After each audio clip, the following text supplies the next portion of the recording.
आज है हनुमान जी का वार मंगलवार।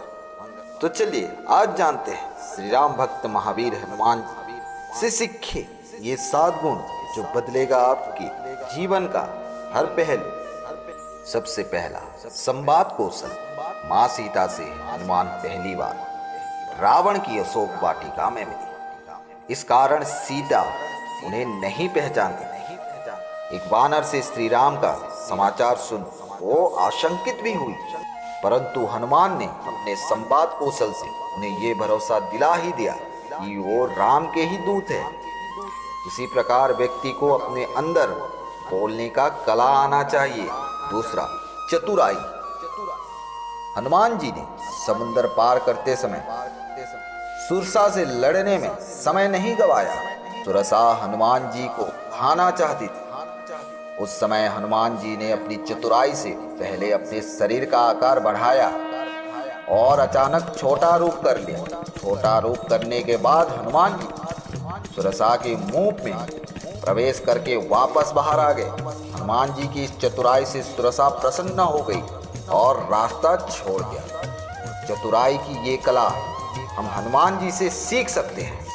तीसरा, आदर्श से कोई समझौता नहीं। लंका में रावण के उपवन हनुमान जी और मेघनाद के मध्य में हुए युद्ध में मेघनाद ने ब्रह्मास्त्र का प्रयोग किया। हनुमान जी चाहते तो वो इसका तोड़ निकाल सकते, लेकिन उन्होंने ऐसा नहीं किया क्योंकि वो ब्रह्मास्त्र का महत्व कम नहीं करना चाहते थे। इसके लिए उन्होंने ब्रह्मास्त्र का तीव्र आघात सह लिया, हालांकि ये प्राण घातक भी हो सकता था। चतुर्थ, बहुमुखी भूमिका में हनुमान। हम अक्सर अपनी शक्ति और ज्ञान का प्रदर्शन करते रहते हैं, कई बार तो वहां भी जहां उसकी आवश्यकता भी नहीं होती।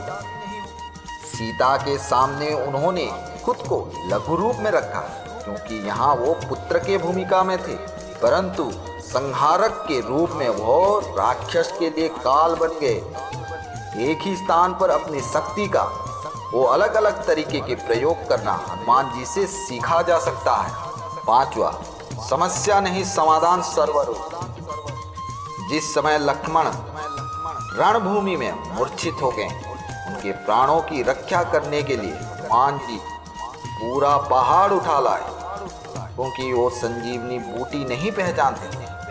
हनुमान जी यहाँ हमें दिखाते हैं कि मनुष्य को शंका स्वरूप नहीं वरन समाधान स्वरूप होना चाहिए। 6वां, आत्ममृता से कोशो दूर। सीता जी का समाचार लेकर सकुशल वापस पहुंचे श्री हनुमान की हर तरफ प्रशंसा हुई, लेकिन उन्होंने अपने पराक्रम का कोई किस्सा प्रभु राम को नहीं सुनाया। ये हनुमान जी का बड़प्पन था जिसमें वो अपने बल का सारा श्रेय प्रभु राम के आशीर्वाद को दे रहे थे। प्रभु श्री राम के लंका यात्रा वृतांत पूछने पर हनुमान जी जो कहा उससे भगवान राम भी हनुमान जी की आत्ममृताविहीन व्यक्तित्व के कायल हो गए। अंतिम, सप्तम, समर्पण। हनुमान जी एक आदर्श ब्रह्मचारी थे। उनके ब्रह्मचार्य के समक्ष कामदेव भी नतमस्तक थे। ये सत्य है कि श्री हनुमान विवाहित थे, परंतु उन्होंने ये विवाह एक विधि के अनिवार्य शर्त को पूरा करने के लिए अपने गुरु भगवान सूर्य देव के आदेश पर किया था। श्री हनुमान के व्यक्तित्व का ये आयाम हमें ज्ञान के प्रति समर्पण की शिक्षा देती है। इसी के आधार पर हनुमान जी ने अष्ट सिद्धियों और सभी 9 निधियों की प्राप्ति की है। दोस्तों, अगर आपको हमारा वीडियो अच्छा लगा तो कमेंट सेक्शन में जय श्री राम लिखना मत। इसी तरह का वीडियो मैं लाते रहता हूँ। चैनल को सब्सक्राइब कर दें और लाइक शेयर भी कर दें। फिर मिलते हैं और एक नई वीडियो के साथ। तब तक के लिए जय हिंद, जय भारत।